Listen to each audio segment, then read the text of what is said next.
ഇതിനകത്ത് അച്ഛൻ നമ്മുടെ കാനാവിലെ കല്യാണം വൈന് അല്ല വെള്ളത്തിന്റെ വൈനാക്കിയത്, അതുപോലെ കുറെ കാര്യങ്ങൾ ഇതിനകത്ത് പ്രതിപാദിച്ചിട്ടുണ്ട്.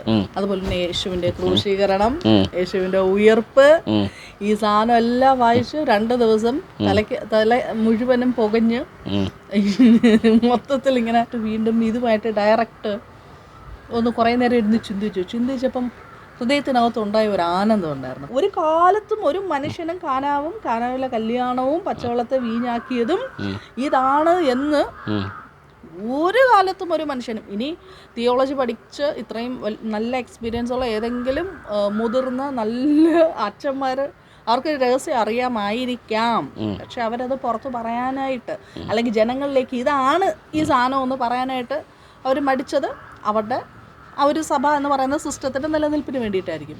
പക്ഷെ ഇത് അച്ഛന് കിട്ടിയപ്പോൾ അച്ഛൻ എന്താണ് തോന്നിയത്?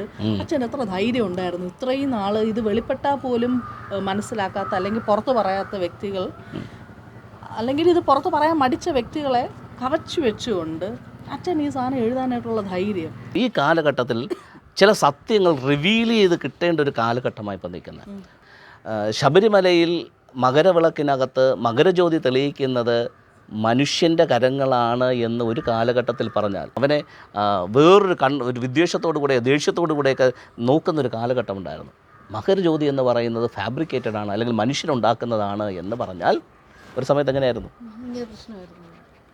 പക്ഷേ ഇന്ന് അറിയാം അത് ഒരു കൂട്ടം മനുഷ്യർ, ഫോറസ്റ്റ് ഡിപ്പാർട്ട്മെൻറ്റും ദേവസ്വം ബോർഡിൻ്റെ റെപ്രസെൻറ്റേറ്റീവ്സും കൂടെ ചേർന്ന് കർപ്പൂരം കത്തിക്കുന്ന ഒരു കാര്യമാണ് ശബരിമലയിൽ നിന്ന് നോക്കുമ്പോൾ മകരവിളക്കായിട്ട് അല്ലെങ്കിൽ മകരജ്യോതിയായിട്ട് കാണുന്നതെന്ന് എല്ലാവർക്കും അറിയാം. ഒരു കാലഘട്ടത്തിൽ അത് മറഞ്ഞിരിക്കുന്നൊരു കാര്യമായിരുന്നു. ഓക്കെ, സോ ഇതുപോലെ തന്നെയാണ് ചില കാര്യങ്ങൾ ബൈബിളിനകത്ത് പറഞ്ഞിരിക്കുന്ന കാര്യങ്ങൾ വെളിപ്പെട്ട് കിട്ടിയപ്പോൾ എൻ്റെ ഉള്ളിൽ ഭയങ്കര ആനന്ദമായിരുന്നു.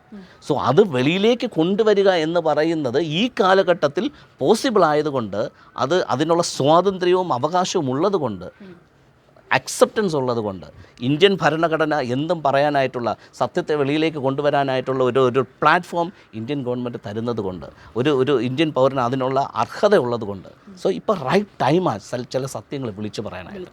സോ ഇതിനകത്തുള്ള സത്യങ്ങൾ ജനങ്ങൾ അറിയണം എന്നുള്ള ഒരു പ്ലാറ്റ്ഫോം കിടക്കുന്നത് കൊണ്ട് ധൈര്യത്തോടുകൂടെ പറയാം. അത് ഒരു മനുഷ്യൻ്റെ അവകാശം കൂടെയാണ് സത്യം അറിയിക്കുക എന്നുള്ളത്.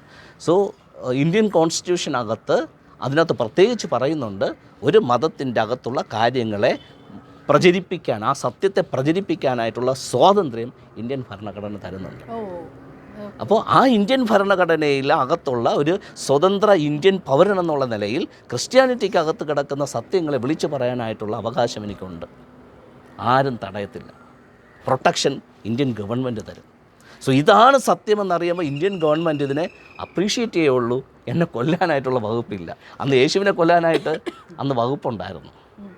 മത നേതാക്കന്മാരുടെ കയ്യിൽ കൺട്രോൾ ഉണ്ടായിരുന്നു. ഇന്ന് മത നേതാക്കന്മാരുടെ കയ്യിൽ കൺട്രോളില്ല. കൺട്രോള് ഇന്ത്യൻ ഗവൺമെൻറ്റിൻ്റെ കയ്യിലാണ്. അപ്പോൾ ഗവൺമെൻറ് തീരുമാനിക്കണം. മത നേതാക്കന്മാർക്ക് എന്നെ ഒന്നും ചെയ്യാൻ പറ്റില്ല. പക്ഷെ അന്ന് അങ്ങനെയല്ല.